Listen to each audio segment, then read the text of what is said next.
अस्सलाम वालेकुम। Second year commerce, मैं हूं आपकी टीचर हफ्सा सिद्दीकी और हम यहाँ पे पढ़ रहे हैं पार्टनरशिप रिटायरमेंट। पार्टनरशिप रिटायरमेंट की डेफिनेशन हम देख चुके हैं कि जब कोई पार्टनर कंपनी छोड़ के जा रहा होता है वहाँ पे हम कुछ एंट्रीज़ पास करते हैं और उस पर हमने मुख्तलिफ एंट्रीज़ देखी थी कि किस तरीके से वो अगर ट्रांसफ़र कर रहा है अपना इंटरेस्ट या वो अपना पूरा का पूरा इंटरेस्ट बेच के जा रहा है या फिर वो अपना पूरा का पूरा इंटरेस्ट विदड्रॉ कर रहा है, यानी कि निकाल के पूरी अपनी जितनी भी मालियत उसने इन्वेस्ट करी थी वो सब की सब वो लेके जा रहा है। ये 3 तरीक़ों से पार्टनरशिप की रिटायरमेंट होती है। अब इसके बाद हम इसके अंदर कुछ चीज़ें देख रहे हैं जिसके अंदर हमने सबसे पहले बात करी है रीवैल्यूएशन की, कि जब पार्टनर रिटायर्ड होता है तो उसकी रिटायरमेंट से पहले ये डिसाइडेड होता है कि जो हमारी कंपनी है उसमें जितने भी असेट्स हैं और जितनी भी लाइबिलिटीज़ हैं उन सबको एक दफ़ा दोबारा से रीवैल्यू किया जाएगा। रीवैल्यू करने का मकसद ये होता है कि जो चीज़ जिस कीमत पे ख़रीदी थी उसकी कीमत में या तो कुछ इजाफा हुआ होगा जिसको हम गेन कहते हैं रीवैल्यूएशन के ऊपर, या फिर कुछ कमी आ गई होगी जिसको हम लॉस कहते हैं रीवैल्यूएशन पे, और ये असेट्स में होता है, ठीक है। लेकिन अगर लाइबिलिटीज़ की साइड पे देखें तो लाइबिलिटीज़ अगर हमारी 10,000 की थी या वो कम होके 8,000 की हो गई हैं तो वो रीवैल्यूएशन के ऊपर गेन कहलाएगा कि अब हमें 10,000 नहीं देने बल्कि अब हमें 8,000 देने। लेकिन अगर असेट्स में देखें तो ये चीज़ इसके रिवर्स हो जाती है कि अगर कोई असेट मैंने लिया था ₹1,00,000 का और उसकी वैल्यू कम होकर अब 90,000 रह गई तो 10,000 रुपये का लॉस हो गया। लेकिन अगर वही असेट बढ़ के 1,10,000 हो जाएगी तो 10,000 रुपये हमें गेन कहलाएगा। तो इन सब चीज़ों की जो है हमने कुछ एंट्रीज़ पास करी थी कि जो कुछ भी गेन होता है या लॉस होता है तो वो तमाम पार्टनर्स के दरमियान तकसीम कर दिया जाता है उनकी गिवन रेशोज़ में, या फिर जो कुछ भी उन्होंने इक्वली अगर डिसाइड किया हुआ तो उसी के अंदर तकसीम कर दी जाती है।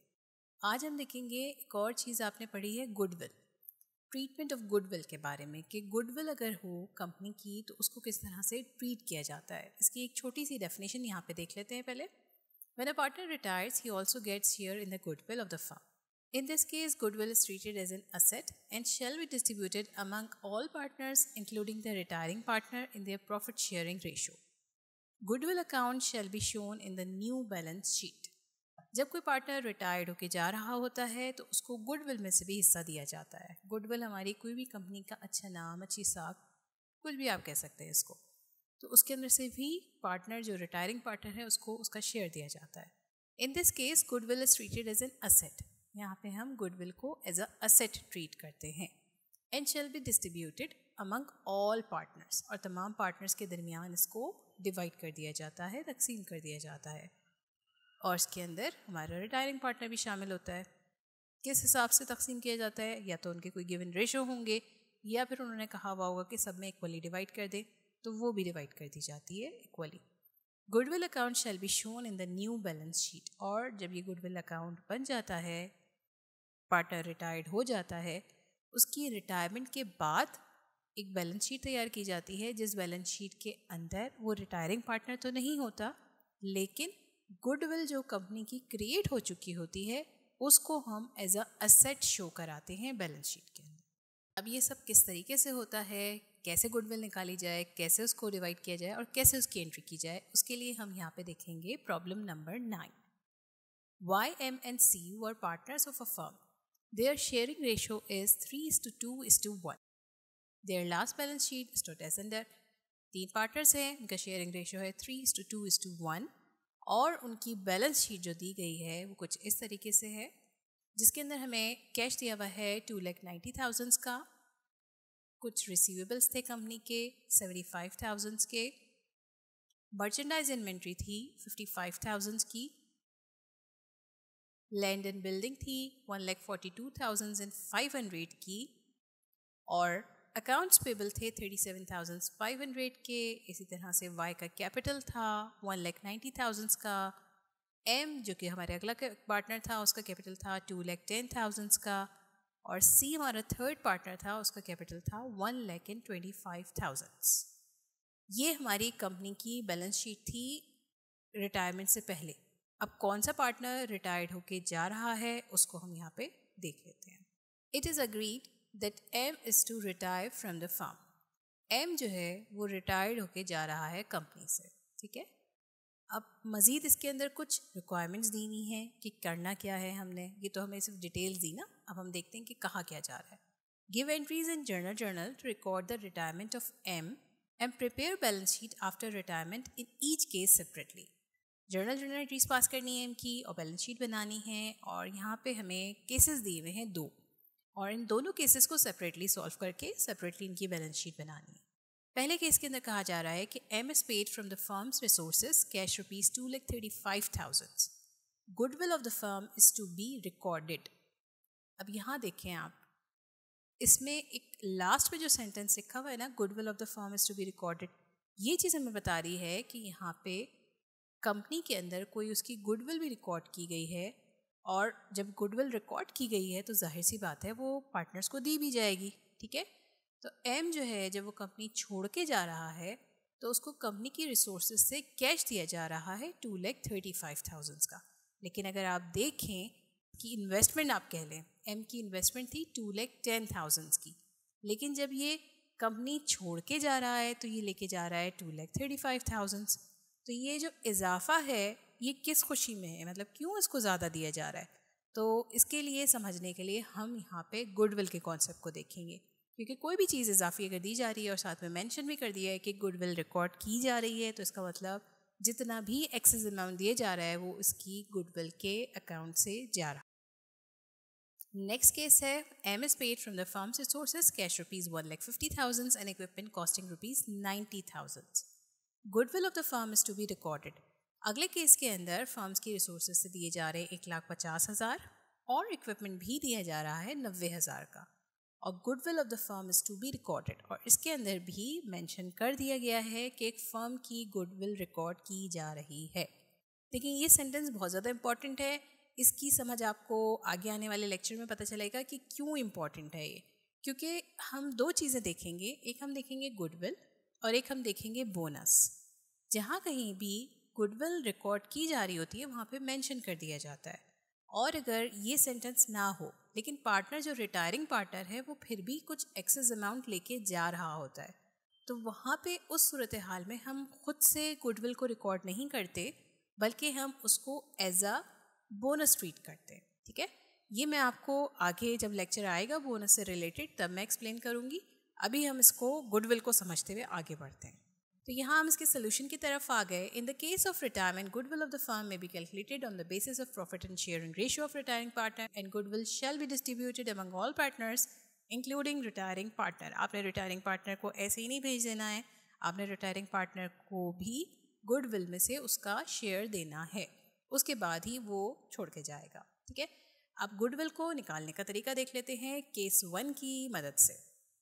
अगर हम कहें कि एम का कैपिटल जो उसकी बुक वैल्यू थी, जो हमें सवाल के अंदर बैलेंस शीट में दी हुई थी, वो थी 2,10,000 की. ठीक है, तो ये तो हो गई बुक वैल्यू जो कि मेंशन थी हमारे पास. इसमें से हम अमाउंट लेस कर देते हैं वो जो कि उसको पे की जा रही है. उसको पे कितना किया जा रहा है? टोटल 2,35,000. अभी हमने सवाल में देखा, ये हमने लेस कर दिया. जब हम माइनस कर देंगे तो हमारे पास कुछ ऐसी अमाउंट आ रही है जो कि उसको ज़्यादा दी जा रही है. बनता उसका 2,10,000 था, लेकिन उसको 2,35,000 दिए जा रहे हैं, यानी कि 25,000 का अमाउंट उसको एक्सेस पे किया जा रहा है, उसको ज़्यादा पे किया जा रहा है. अब क्यों पे किया जा रहा है, इसकी वजह भी हमारे पास सवाल के अंदर मेंशन थी कि फर्म की गुडविल रिकॉर्ड हो रही है. अब फर्म की गुडविल रिकॉर्ड हो रही है, हम इसकी गुडविल भी निकालेंगे और फर्म की भी निकालेंगे. अगर एम के इंटरेस्ट की बात की जाए तो इसका इंटरेस्ट बनता है 2/6. अगर देखें हम 3:2:1 तो 6 हो रहा है ये. ठीक है, और जो एम का शेयर है वो है 2. इस हिसाब से हम यहाँ पे कह सकते हैं कि 2/6 जो है वो एम का इंटरेस्ट है. ठीक है, आगे बढ़ते हैं. एक्सेस अमाउंट पे टू एम. अब हम कितना एक्सेस अमाउंट पे कर रहे हैं एम को? हम देख चुके हैं कि हमने 25,000 एक्सेस अमाउंट पे किया है एम को. ठीक है, ये तो हमें पता चल गया कि ये इतना पैसे लेके जा रहा है, लेकिन इसके साथ साथ हमें फर्म की भी गुडविल निकालनी होती है कि पूरी कंपनी ने कितनी गुडविल हासिल करी. तो 25,000 और मैंने इस रेशो को रिवर्स कर दिया, 6/2 कर दिया. इस तरह से फर्म की गुडविल आ गई हमारे पास 75,000. अब हम जर्नल एंट्रीज पास कर लेते हैं. गुडविल सबको तकसीम करनी है हमने, क्योंकि तो इनको जर्नल एंट्रीज में रखा, गुडविल रखा मैंने डेबिट साइड पे, एज असेट ट्रीट कर रहे हैं, गुडविल बढ़ती है, असेट बढ़ता है तो डेबिट होता है, और हमने इसको तमाम पार्टनर्स की कैपिटल में डिवाइड कर देना है। सबसे पहले वाई का कैपिटल था 75,000 मल्टीप्लाई बाय 3/6 किया, क्योंकि इसका शेयर था 3 और सम ऑफ रेशो बन रहा था 6, तो 3/6 कर दिया। आप इसका आंसर करेंगे कैलकुलेटर में तो आ जाएगा 37,500। नेक्स्ट हमारे पास था एम का कैपिटल। एम के कैपिटल के अंदर भी हमने सेम वही काम करना है। 75,000 हमें गिवन है, 2/6 कर दिया और 25,000 आ गया। ये अमाउंट हमने अभी पीछे देख चुके हैं कि एक्सेस अमाउंट थी। सी का कैपिटल रखा 75,000 और इसका शेयरिंग रेशो था 1 divided by sum of ratio यानी कि 6 इसको डिवाइड कर दिया, तो टोटल अमाउंट सी के कैपिटल में जो गुडविल की जाएगी वो हो जाएगी 12,500 रुपये। तो ये हमने सारे क्रेडिट बैलेंसेस लिख लिए। क्रेडिट बैलेंसेस इसलिए लिखे हैं क्योंकि ये सारे बैलेंसेस हमारे तमाम पार्टनर्स के कैपिटल्स को इंक्रीज़ कर रहे हैं। तो जब पार्टनर का कैपिटल बढ़ता है तो क्रेडिट साइड पे आ जाता है। तो यहाँ तक तो हमने बात कर ली, गुडविल को हमने डिस्ट्रीब्यूट कर दिया। अब हमने एम को कैपिटल के साथ रोसत कर देना है उसके, और उसमें कैपिटल उसका था 2,10,000 रुपये का, और इसके साथ वो 25,000 रुपये का गुडविल भी लेके जा रहा था, तो टोटल बने 2,35,000। और इसके साथ साथ हमें कहा गया था कि कैश में इसको पेमेंट की गई है और वो पेमेंट हुई थी 2,35,000 की। ठीक है, तो ये हमने गुडविल भी रिकॉर्ड कर ली और हमने एम की रिटायरमेंट भी रिकॉर्ड कर ली। अब क्योंकि एम जो है वो कंपनी छोड़ के जा चुका है, तो अब हम सिंपली एक बैलेंस शीट बनाएंगे और इस बैलेंस शीट के अंदर जो चीज़ें कम हुई हैं, जैसे कैश हमारे पास से जा चुका है तो कैश हमारे पास रह गया 55,000 का, और अकाउंट रिसीवेबल्स हमारे एज इट इज़ रहे 75,000 के। इसके बाद मर्चेंडाइज इन्वेंट्री थी, वो भी उसके अंदर कोई चेंजेस नहीं आए, 55,000 की रही। इक्विपमेंट्स हमारे पास जो मौजूद थे उसके अंदर भी हमने कोई कमी या ज़्यादती नहीं हुई, 1,42,500। गुडविल अकाउंट हमारे पास एक एक्स्ट्रा अकाउंट आ गया 75,000 का, जो कि हमारी पूरी कंपनी की गुडविल थी। अकाउंट पेबल भी हमारे सेम वैसे ही रहे 37,500। फिर हम लिखेंगे वाई का कैपिटल। वाई का कैपिटल भी हमने जितना पहले लिखा था उसके अंदर इंक्रीज कर देंगे 37,500 को, तो ये हो जाएगा 2,27,500। सी का कैपिटल हम जाएगा 1,37,500 और एम का कैपिटल यहाँ से हमने ख़त्म कर दिया क्योंकि एम हो चुका है रिटायर्ड। दोनों साइड्स को आपने इक्वल कर लेना है। अगर दोनों साइड्स इक्वल आ जाती हैं तो इसका मतलब आपने सवाल को बिल्कुल सही सॉल्व किया है। ओके, इसके बाद फिर हम केस 2 पे आ गए और केस 2 के अंदर हम पहले कैलकुलेशन कर लेते हैं गुडविल की। बुक वैल्यू हमें पता है 2,10,000 रुपये है एम का बुक वैल्यू, और जो अमाउंट पे की जा रही है एम को वो पे की जा रही है 2,40,000, ज़्यादा पे की जा रही है, और लिखा हुआ भी था कि गुडविल इज़ रिकॉर्डेड। ठीक है, तो एक्सेस अमाउंट कितनी पे की जा रही है, 2,40,000 में से 2,10,000 माइनस कर देंगे तो हमारे पास जो फ़र्क आ जाएगा वो आ जाएगा 30,000 का, यानी कि एक्सेस जो पे किया जा रहा है वो 30,000 पे किया जा रहा है एम को।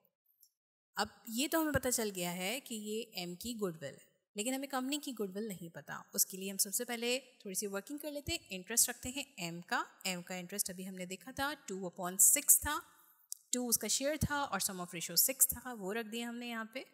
और एक्सेस अमाउंट जो पे की जा रही थी वो थी 30,000 की, वो मैंने यहाँ पे रख ली।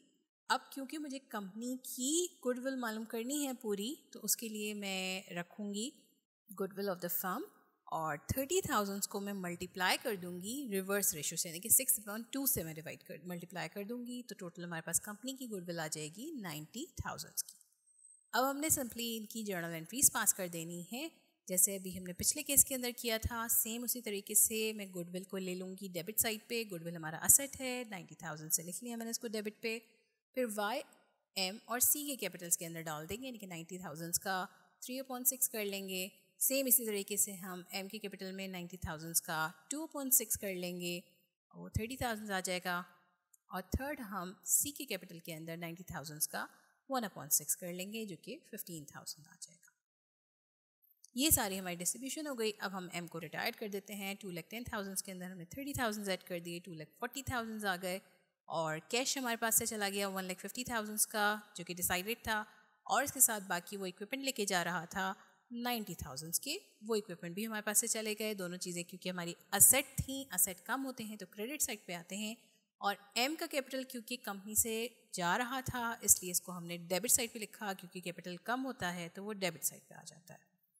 तो ये हमने इसकी जर्नल एंट्रीज पास कर ली। अब हम इसकी बैलेंस शीट देख लेते हैं। बैलेंस शीट के अंदर भी सेम उसी तरीके से एंट्रीज पास की जाएंगी। कैश क्योंकि कम हो चुका है तो 1,40,000 account receivable as it is रहे। इसके साथ साथ हमारे पास अगली मर्चेंडाइज इन्वेंट्री थी, वो वैसी की वैसी रही, लेकिन जो हमारे इक्विपमेंट्स थे वो 52,500 के रह गए और गुडविल हमारी क्रिएट हो गई 90,000 की। दूसरी साइड पर अगर हम देखें तो हमारे पास अकाउंट्स पेबल थे, एज इट इज़ रहे। वाई का कैपिटल हम बढ़ा देंगे 45,000 से। एम का कैपिटल यहाँ से रिमूव हो गया। सी का कैपिटल हमने इंक्रीज़ कर दिया 1,40,000 से।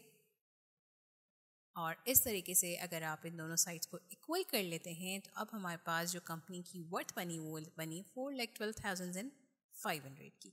ये दोनों साइड्स पे इक्वल आनी चाहिए। अगर इक्वल नहीं आ रही तो इसका मतलब आपने कुछ गड़बड़ की है और उसको सवाल को दोबारा देखिएगा कि कहाँ गलती हुई है। और इस तरह से हमने पार्टनरशिप के अंदर देखा आज कि जब goodwill of the firm record की जा रही होती है, जो कि सवाल में ऑलरेडी मेंशन होता है, तो किस तरह से रिकॉर्ड की जाती है और किस तरह से गुडविल कंपनी की निकाली जाती है। उम्मीद है ये लेक्चर भी आपको अच्छी तरीके से समझ आया होगा। और इस लेक्चर के हवाले से किसी भी किस्म का आपका कोई सवाल है तो आपने हमसे फेसबुक पे, इंस्टाग्राम पे या फिर इस दिए हुए ईमेल एड्रेस पे पूछना है। और ये वीडियो पसंद आई तो इस वीडियो को लाइक ज़रूर करें, हमारे चैनल को सब्सक्राइब ज़रूर करें। अल्लाह हाफ़िज़।